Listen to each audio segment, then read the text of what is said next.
morning everyone. My name is Rohit Kumar. So welcome to Tarun IAS. आज हम बात कर रहे हैं 2 दिसंबर 2022 की करंट अफेयर जो आपके एग्जाम के लिए बहुत ही महत्वपूर्ण है. द हिंदू और इंडियन एक्सप्रेस से लिया गया है और ये ज़्यादातर प्रीलिम्स के बेस पर आधारित है, परंतु आप मेंस में इसे आप प्रयोग कर सकते हैं स्टेप बाय स्टेप. तो शुरू करते हैं आज का सबसे प्रमुख करंट अफेयर बिना समय गवाए. तो पहला जो सबसे इंपॉर्टेंट है जिसकी हम चर्चा करने जा रहे हैं कि wet leasing of aircraft. Lease पर लेना, लीज का मतलब होता है किराए पर लेना, आप कर सकते हैं. तो यहां पर एक कॉन्सेप्ट आया जिसका नाम है wet leasing of aircraft. Aircraft हवाई जहाज, प्लेन्स आप सभी जानते ही होंगे, तो उसको लीज पर लेने की बात आई है. न्यूज में क्यों प्रमुख है इसकी चर्चा करते हैं. So in efforts to boost international air traffic, अंतर्राष्ट्रीय एयर ट्रैफिक को, इंटरनेशनल एयर ट्रैफिक को बूस्ट करने के लिए सिविल एविएशन मिनिस्ट्री जो भारत के अंदर में उड़ान मंत्रालय है, उन्होंने इंडियन एयरलाइन को लीज पर लेने के लिए 1 साल तक लीज पर लेने के लिए उन्होंने अलाउ कर दिया है. मतलब परमिशन उन्होंने दिया कि भाई आप भारत के अंदर में जो भारत का एयरक्राफ्ट है वो आप लीज पर ले सकते हैं. और किस टाइप का लीज की बात उन्होंने की है? वेट लीजिंग की बात की है. अब आपके मन में प्रश्न आना चाहिए कि वेट लीजिंग क्या है, क्योंकि इस तरीके के टेक्निकल टर्म आपके यूपीएससी के प्रीलिम्स एग्जाम में पूछे जा चुके हैं कि भाई 1 साल तक सिविल एविएशन मिनिस्ट्री ने कहा कि वेट लीजिंग ऑफ एयरक्राफ्ट के लिए अलाउ उन्होंने किया. तो चलिए समझते हैं कि वेट लीजिंग क्या है. देयर आर 2 थिंग्स यहां पर. एक वेट लीजिंग होता है, लीज पर लेना होता है, और दूसरा ड्राई होता है. उसको हम समझेंगे, दोनों के बीच के अंतर को समझेंगे. यहां पर वेट लीज का मतलब होता है, वेट लीजिंग का मतलब होता है कि आप प्लेन के साथ साथ उसकी ऑपरेटिंग क्रू को भी रेंट पर ले रहे हो. मतलब आप तो प्लेन, सपोज दैट मैंने एक प्लेन खरीद लिया, एक तो ये हुआ, और प्लेन के साथ साथ उसके सारे मेंटेनेंस टूल्स, टर्म, आपकी इंप्लॉयज जो कि प्लेन्स को मेंटेनेंस करती है, उन सभी चीजों को लीज पर लेना ही वेट लीजिंग ऑफ एयरक्राफ्ट कहलाता है. तो वेट लीजिंग का मतलब होता है कि renting the plane along with the operating crew and engineers. Why engineers, जितने भी वर्कर हैं प्लेन से संबंधित, मेंटेनेंस करने वाले, सब मिलकर वेट लीजिंग टर्म को डिफाइन करता है. इसको वेट लीजिंग ऑफ एयरक्राफ्ट कहते हैं. वहीं पर दूसरा टर्म आपके सामने आता है जिसे आप कहते हैं ड्राई लीजिंग. ड्राई लीजिंग का मतलब यहां पर होता है कि मात्र आपने एयरक्राफ्ट को रेंट पर ले लिया. आपने एयरक्राफ्ट को रेंट पर लिया, उसे क्या बोलते हैं? Dry leasing of aircraft. अगर आप उस एयरक्राफ्ट के साथ साथ सारा मेंटेनेंस टूल और इंजीनियर्स अगर आप साथ में लेते हैं तो उसको वेट लीजिंग एयरक्राफ्ट कहते हैं.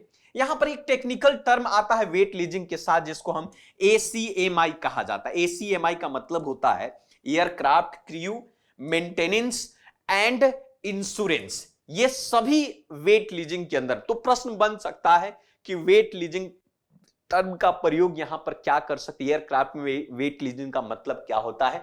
इसमें आपको एयरक्राफ्ट क्रू, मेंटेनेंस और इंश्योरेंस से चारों स्टेटमेंट के तौर पर दे देंगे और विकल्प में 1 2 3 4 और ऑल जैसी स्थिति उत्पन्न की. तो ये ऑपरेशंस ऑफ एयरक्राफ्ट ये इंकरेज करेगा directorate general of civil aviation में. और हमारे देश के अंदर में शॉर्ट टर्म के लिए कह सकते हैं कि जो एयर ट्रैफिक की समस्या है उसका समाधान हो सकता है. अब सवाल यहां पर यह प्रश्न पूछा जा रहा है कि why aircraft leasing, aircraft leasing क्यों किया जा रहा है. तो उन्होंने कहा कि a lot of planes used by airlines in India are not owned. बहुत सारे भारत देश के अंदर में जो एयरक्राफ्ट, एयरलाइंस यूज किए जा रहे हैं भारत के अंदर में, वो अपना नहीं है लेकिन वो लीज पर लेते हैं. तो एयरलाइंस और एयरक्राफ्ट ये दोनों ऑपरेटर ये लोग प्रीफर करते हैं कि भाई प्लेन को लीज पर ही लिया जाए, और जो लमसम जो सारी समस्या, पेमेंट और बाइंग, खरीदने की जो झंझट है, उन सभी चीजों के झंझट से बचा जाए. डायरेक्ट आप लीज पर से कंपनी से ले लो और ताकि और उसी को ऑपरेट करो, एक पेमेंट करो और सारा ये काम हो जाएगा. तो ये पहला एक न्यूज था. दूसरा सबसे इंपॉर्टेंट है आपका न्यूज है वो PMI से रिलेटेड है, आपका इकोनॉमी का सेकंड का, कि India is set to offer a boost ship building industry. Bharat जो है एक ऐसा व्यवस्था सेट कर रहा है ताकि शिप बिल्डिंग इंडस्ट्री हमारे देश में आपका बढ़े. मैन्युफैक्चरिंग PMI सिग्नल इस बात से बात करता है. है ना, इस पर ध्यान देने की बात है। तो सबसे पहले हम यहां पर समझेंगे कि पीएमआई क्या होता है। पीएमआई का फुल फॉर्म होता है परचेजिंग मैनेजर्स इंडेक्स। एक्चुअली जो है भारत के अंदर में एसएनपी जो डिपार्टमेंट है, एक तरीके से संस्था है जो एनालिसिस करती है, तो इंडियन मैन्युफैक्चरिंग सेक्टर इस बात को दिखाती है कि हमारा जो आउटपुट और न्यू ऑर्डर्स हैं, है ना, दिन पर दिन उसके इनपुट्स फॉल हो रहे हैं। तो इसके लिए हमें 8 सालों के अंदर में एक ऐसा चीज पीएमआई इंडेक्स को मेंटेन करना चाहिए। तो इसके लिए आपको पीएमआई इंडेक्स 55.7 से 15.3 अक्टूबर में था, तो इसको बढ़ाने के लिए, बूस्टअप करने के लिए ये बात कह रही है। सबसे पहले आप समझिए कि आपका परचेजिंग मैनेजर इंडेक्स क्या है। परचेजिंग मैनेजर तो कहा जाता है कि it is a survey based measure. ये क्या है? एक सर्वे है। कैसा सर्वे है भाई? तो इस सर्वे के माध्यम से ये समझने की कोशिश करते हैं कि बिजनेस में हमारा वेरिएशन कितना हो रहा है। तो survey measure that ask to respondents about to changes in their perceptions of key business variables as a compared with the previous month. पिछला साल में हमारा, पिछले मंथ में हमारा बिजनेस क्या था, इस महीने में बिजनेस क्या है, इन दोनों को कंपेयर करके परचेजिंग मैनेजर इंडेक्स निकाला जाता है और उसके आधार पर हम उसमें बदलाव करते हैं। अगर ग्रोथ हो रहा है तो और बेहतर करने की कोशिश कर रहे हैं, अगर ग्रोथ कम हो रहा है तो चीजें बदलने की आवश्यकता होती है ताकि ग्रोथ को बेहतर किया जाए। ठीक है। सो पर्पस ऑफ पीएमआई होता है provide information about to current and future business condition.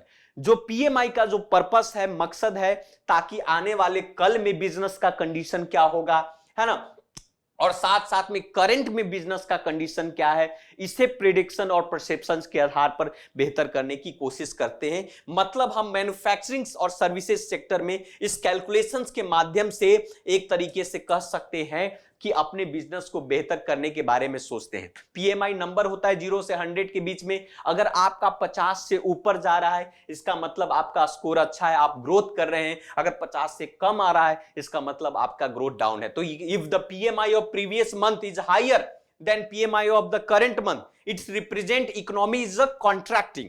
अगर पिछले मंथ के कंडीशन में, पिछले मंथ जो है आपके आने वाले करंट मंथ से हायर है, मतलब मान लिया पिछला में 100 रुपया और आज अभी 70 रुपया है, तो क्या हुआ भाई? इकोनॉमी तो कॉन्ट्रैक्ट कर गई, सिकुड़ गई, मतलब घाटे हुआ है हमारा, है ना। अगर आपका वही जस्ट उल्टा हो जाएगा कि अगर पीएमआई प्रीवियस ईयर कम है और करंट ज्यादा है तो बेहतर हुआ आपका। तो इस तरीके से हम इस चीजों को यूज करते हैं। ठीक है।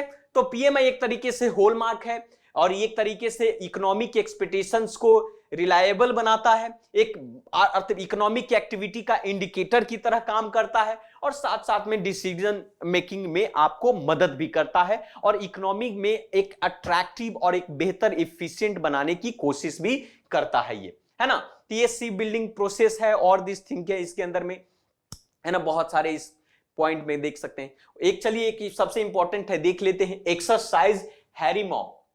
सो हैरीमॉ शक्ति जो है इंडिया और मलेशिया के बीच में एक ज्वाइंट मिलिट्री एक्सरसाइज है जिसका नाम है हैरीमॉ शक्ति 22, है ना। ये किया गया है आपका पुलाई कैलमी मलेशिया के अंदर में। तो ये द हिंदू का है। ये प्रश्न बन सकता है कि भाई एक्सरसाइज हैरीमॉ शक्ति किसके से साथ में है, तो ये है आपका मलेशिया के साथ। एनुअल मिलिट्री ट्रेनिंग होता है भारत और मलेशिया के बीच में, है ना। एक्सरसाइज 2012 में कंडक्ट किया गया था, है ना। इंडियन आर्मी और मलेशिया की आर्मी जो इस एक्सरसाइज को करती, साथ साथ में उदर शक्ति नाम का भी बायलेटरल एयरफोर्स के साथ भारत और मलेशिया के साथ। तो ये आज का सबसे प्रमुख आपका द हिंदू का न्यूज था जो आपके करंट अफेयर के लिए बेहतर है, आपके एग्जाम के लिए। So thank you very much, मिलते हैं फिर से।